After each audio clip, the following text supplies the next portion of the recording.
Happy New Year, everybody. 2020 was rough, but here's hoping that 2021 will be at least a little bit easier. A friend of mine donated a couple of dollars specifically for me to get a bottle of wine tonight. So I've got a little bit of peach wine, and it's not quite midnight here, but I would like to go ahead and raise a toast to saying goodbye to 2020 and to hello to 2021. May it bring all of the hopes and joy that we wished 2020 had brought us.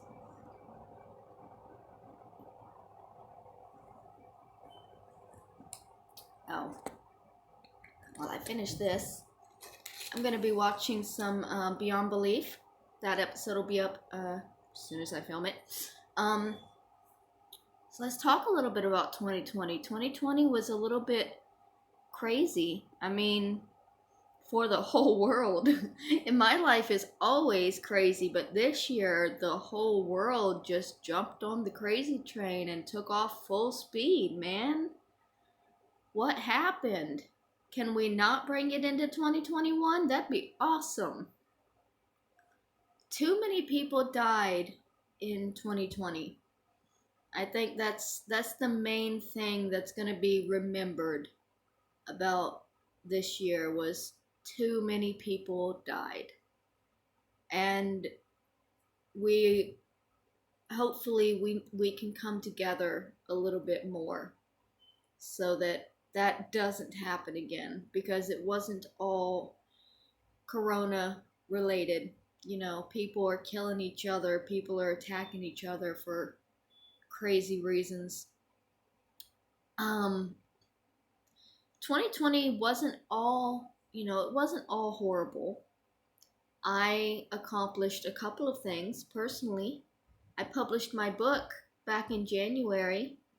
Don't talk about it much, but I published it and I sold 35 copies. I started my Zoloft back in February or March, and I think that it's helped quite a bit. Um, got put in the shelter just a couple of weeks ago, months ago now, I guess, but I kind of want to see that as a blessing, but I missed the truck. I loved the truck, but it's still better to be indoors. I signed the lease on my apartment just last month, December 7th. So technically I got my apartment before 2020 was over.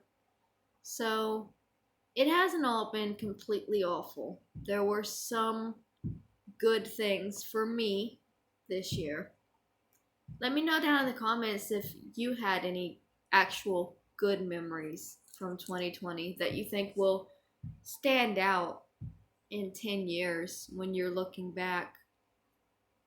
And also what your goals for 2021 are. I don't know if you want to call them resolutions or just life goals. Personally, I'm planning on trying to focus more on my physical health in 2021, because I focused a lot on my mental health in 2020. I started taking new medications. I started delving deeper into my past to learn, who I am, what makes me do the things I do and feel the things that I do. And I'm still going to be working on me mentally, but my physical health needs a lot of work. And I really think that when I move into my apartment, it'll be easier because mostly it's food related. I need to better nourish myself. I need to learn to love food again because I have a very complicated relationship with food.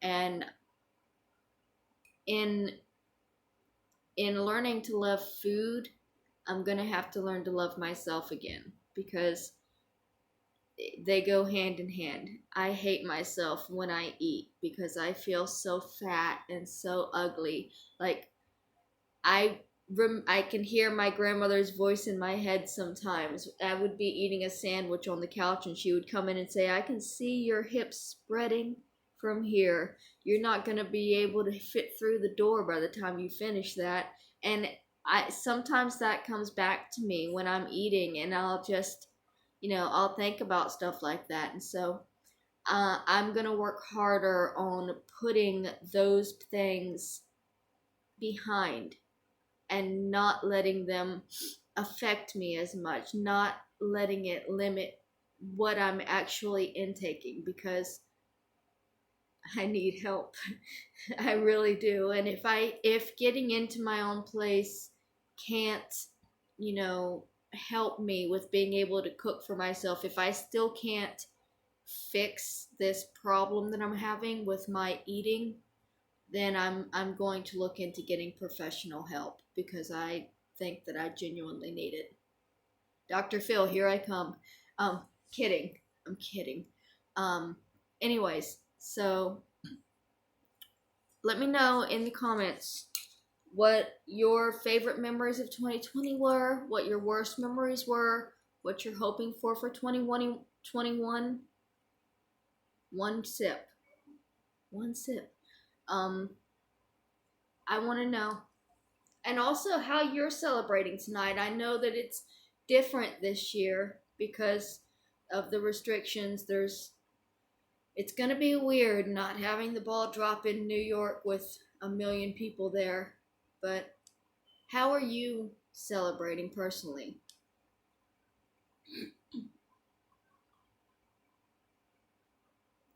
Goodbye 2020.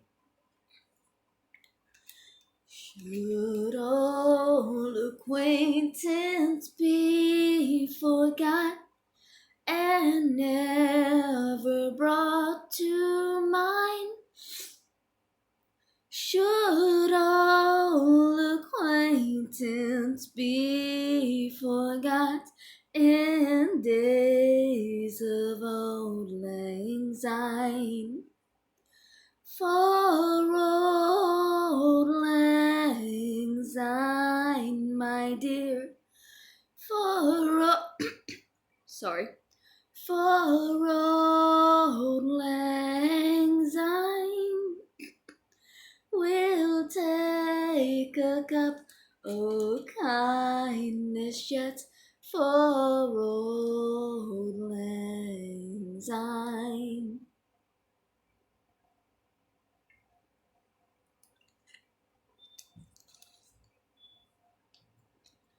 We two have run amok the hill and picked the daisies fine, but we've wandered many weary foot since old lang syne. For old lang syne, my dear, for old lang syne, we'll take a cup of kindness yet for old lang syne. My voice is all over, I'm sorry. And here's a hand, my trusted friend, and give a hand of thine, and we'll take a cup of kindness yet for days of old lang syne. For old lang syne, my dear, for old lang syne, we'll take a cup of kindness yet for old lang syne. You know, the problem was I started in the completely wrong key. I should have started higher, because with a slow song like that, I'm better higher. I do better everything higher. We'll take a cup of kindness yet for old lang syne. Happy New Year, everybody. Sorry, I'm such a bad singer. Maybe I'll be better when the bottle's gone.